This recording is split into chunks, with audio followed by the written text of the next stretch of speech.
शिक्षा जगत के मशहूर हस्ती अमरदीप झा गौतम जी के साथ पिछले 19 वर्षों से लगातार बिहार से इंजीनियर इन्होंने बनाए हैं।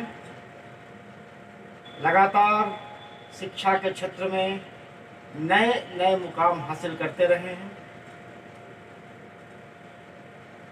हमारे दिव्य रश्मि पत्रिका के फाउंडर मेंबरों में एक सहयोगी शुरू से रहने वाले अमरदीप झा गौतम जी का स्वागत है दिव्य रश्मि के यूट्यूब चैनल पे। स्वागत है आपका।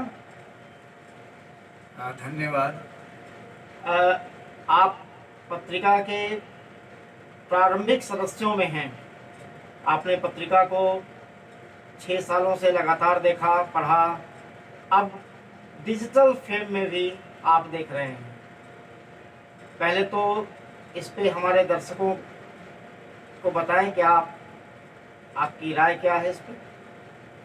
आज के बाजारवाद में जहाँ एक तरफ पत्र पत्रिकाओं का वह दौर है जहाँ लोग अपने आप को मार्केट में एस्टेब्लिश करने के लिए नाना प्रकार की चीज़ों को डालते हैं जिससे कि उनकी बिक्री बढ़े और उसको लेकर के लोगों में ज़्यादा उत्सुकता रहे। ऐसी परिस्थितियों में भी ऐसा कोई एक कार्यक्रम है, ऐसी कोई पत्रिका है जो संस्कार, संस्कृति और बहुत ही स्वच्छ चीज़ों का और बहुत ही ज्ञानवर्धक चीज़ों का लगातार जो लोकार्पण करती आई है 6 वर्षों से, ये अपने आप में अतुलनीय है।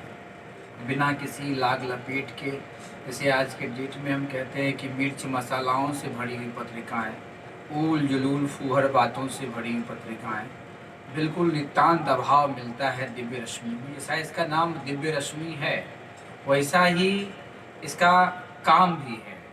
अगर आप इस पत्रिका को पढ़ते हैं तो आप ही नहीं पढ़ते, आपके परिवार और आपके जो इष्ट मित्र लोग हैं उन लोगों को भी लाभ मिलता है।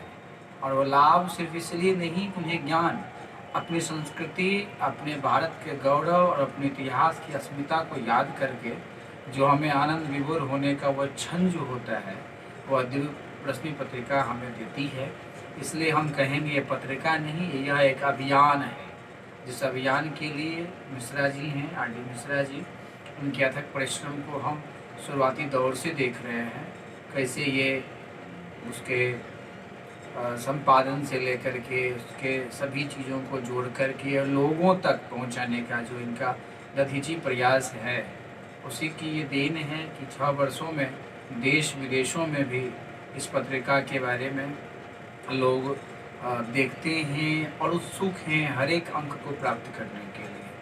तो साधुवाद है मिश्रा जी को इस पत्रिका के लिए, और साधुवाद है उन सभी लोगों के लिए जिन लोगों ने अपने अथक उत्साह और अपनी सहयोग से इस दिव्य रश्मि पत्रिका को इस जगह पहुंचाया है, जो ये पत्रिका किसी और भी बाजारू पत्रिका के सामने अपना सीना चौड़ा करके अपने आत्मविश्वास के साथ आज खड़ा हो गया है। आज कोरोना का महामारी काल है।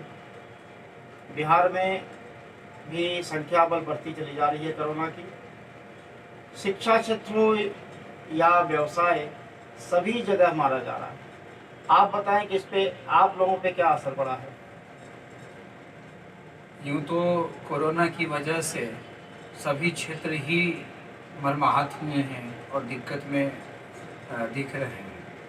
अगर हम शिक्षा क्षेत्र के बारे में बात करें, स्कूल्स के बारे में बात करें, कॉलेज के बारे में बात करें, इंस्टीट्यूशंस के बारे में बात करें, स्टूडेंट, टीचर और गार्जियन के बारे में बात करें, ये बहुत ही भीषण काल के दौर से हम लोग गुजर रहे हैं। मार्च, अप्रैल, मई, जून और जुलाई, पूरे जुलाई तक भी लॉकडाउन अब हो गया। तो ये 5 महीने ये बड़ी चीज़ होती है, और वो भी उस समय जब बच्चों के एग्जामिनेशन होने को हैं, बच्चों के अंतिम दौर की परीक्षाएं चल रही थी और उसके बाद रिजल्ट आने का एक दौर हुआ। किसी भी तरह का कोई सहयोग सरकार ने संस्थानों के लिए एक बार चर्चा में भी नहीं लाया। ये ऐसा नहीं है कि इन संस्थानों ने निजीकरण से, अपनी निजी व्यवस्था से सरकार और समाज को रत्न नहीं दिए हैं, या इनके रिजल्ट को हम स्वीकार नहीं करें, इसे नकारें हम। संस्थानों की बदौलत ही बिहार का नाम इतनी ऊंचाई तक है, और देश भर में इतने सारे संस्थान हैं। इन संस्थानों को भी देखने का दायित्व सरकार के अंदर ही है, क्योंकि सरकार अगर नहीं देखेगी तो इन संस्थानों को अपने अस्तित्व के लिए अब लड़ना पड़ेगा। सरकार को चाहिए कि वो बैंक से ऋण मुहैया करवाए, या और भी चीज़ें हैं जो रेंट लग रहा है और जो खर्च हैं, ऐसा कुछ ज़रूर करे कि संस्थानों को लगे कि हम जो इतने सारे टैक्स का भुगतान करते हैं, अपनी कमाई हुई गाड़ी कमाई का जो हिस्सा सरकार को देते हैं, तो सरकार हम लोगों के लिए भी उत्तरदायी होता है, हम लोगों के अस्तित्व के लिए भी वो हमारे साथ वरद हस्त जोड़े हुए हैं। लेकिन ऐसा कुछ भी आज तक नहीं दिखा। प्रधानमंत्री जी की भी बहुत बड़े संबोधन को हम लोगों ने सुना, मुख्यमंत्री जी का भी संबोधन सुना।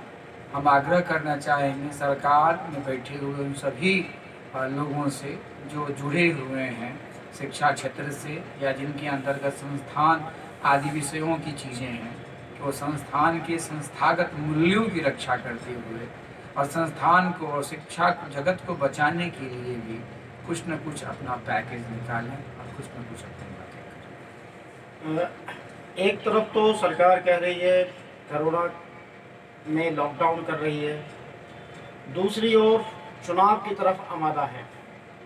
क्या इस परिस्थिति में बिहार में चुनाव होना जायज़ है? चुनाव एक प्रक्रिया है, और इस प्रक्रिया को तो संविधान के परिप्रेक्ष्य में ही देखा जाता है। सरकार की जो नीतियां हैं, चाहे जो निर्वाचन आयोग है, जो कि अपने आप में एक स्वतंत्र व्यवस्था है, संस्था है, लेकिन स्वास्थ्य कारणों से और स्वास्थ्य के विभाग के द्वारा जो लगातार रिपोर्ट आ रहे हैं, उसमें तो ये लगता नहीं है कि चुनाव हो, क्योंकि सिर्फ चुनाव नहीं होता, चुनाव से पहले भी बहुत सारी सभाएं होती है। ठीक है, हम वर्चुअल रैलीज के बारे में बात करते हैं, लेकिन चुनाव होंगे तो ये चुनाव तो वर्चुअल होगा नहीं कि हर एक आदमी ऑनलाइन चुनाव कर देगा। जैसे बच्चे ऑनलाइन टेस्ट देते हैं, वहाँ तो भीड़ होगी ही। और कोरोना का जब अभी विस्फोट चल रहा है, तो बिहार में राष्ट्रपति शासन लागू कर दिया जाए जब मुख्यमंत्री का कार्यकाल समाप्त हो, और जब तक चुनाव ना हो तो प्रेसिडेंट रूल रहे।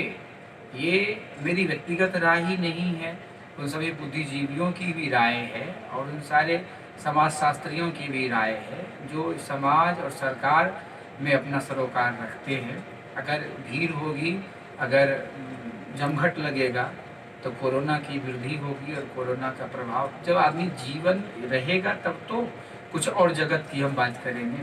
तो अभी जान को बचाना बहुत ज़रूरी है, और अभी जान बच जाएगा तो जहान भी बच ही जाएगा।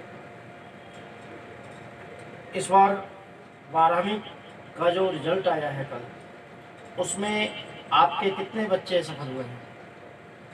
हमें इस बार ये कहते हुए बहुत खुशी हो रही है, एलीट इंस्टीट्यूट के 100% बच्चे फर्स्ट डिवीज़न में हैं।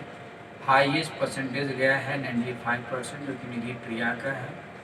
सेकेंड रैंक में नीतीश कुमार है 91%, जो कि एलीट के वेबसाइट पे भी और फेसबुक सब पे भी, सोशल साइट्स पे भी, इंस्टाग्राम सभी उनके वीडियोस लगे हुए हैं, यूट्यूब पे भी, तो आप देख सकते हैं। और सबसे बड़ी चीज़ है कि एक छात्र का अच्छा जो रिजल्ट होता है, उस रिजल्ट के लिए सबसे ज़्यादा उत्तरदायी छात्र ही होता है। एक शिक्षक तो पूरे कक्षा में, क्लास में सभी बच्चों को पढ़ाते हैं, लेकिन रिजल्ट किसी का बहुत अच्छा होता है और किसी का सामान्य होता है।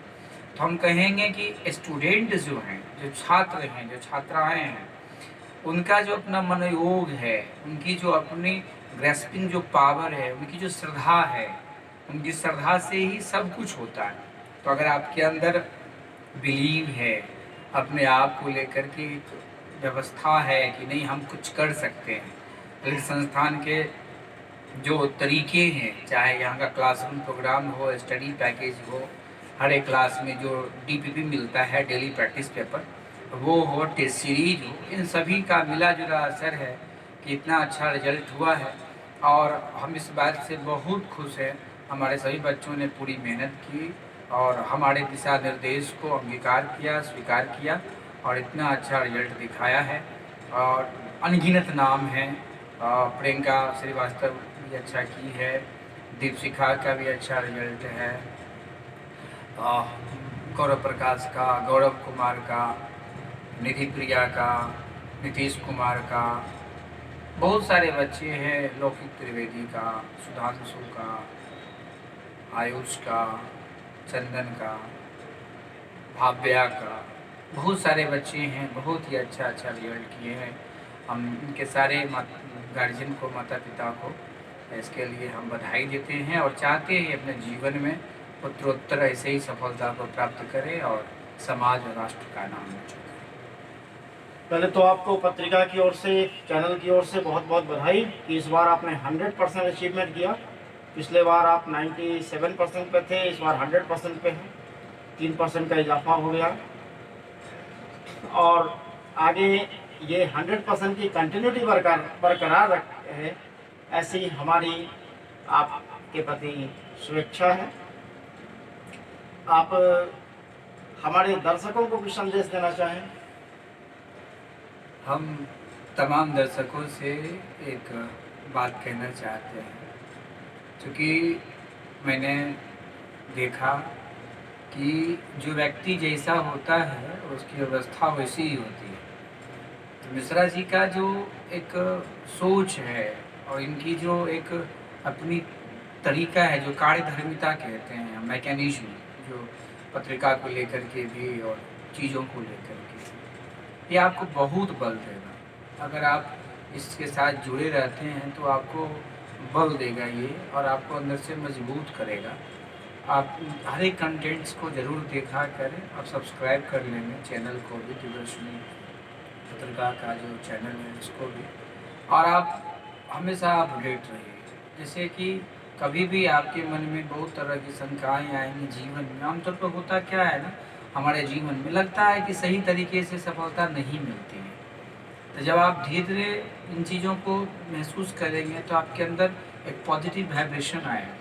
हम जैसे विचारों में रहते हैं, इन विचारों में हम आंदोलित होते हैं, वही कल को हम हो जाते हैं। तो हमारे विचार अच्छे हों, इसके लिए ज़रूरी हो कि हमारे अगल बगल का जो माहौल और जो चीज़ें हैं वो बहुत अच्छी हमें मिलती रहें।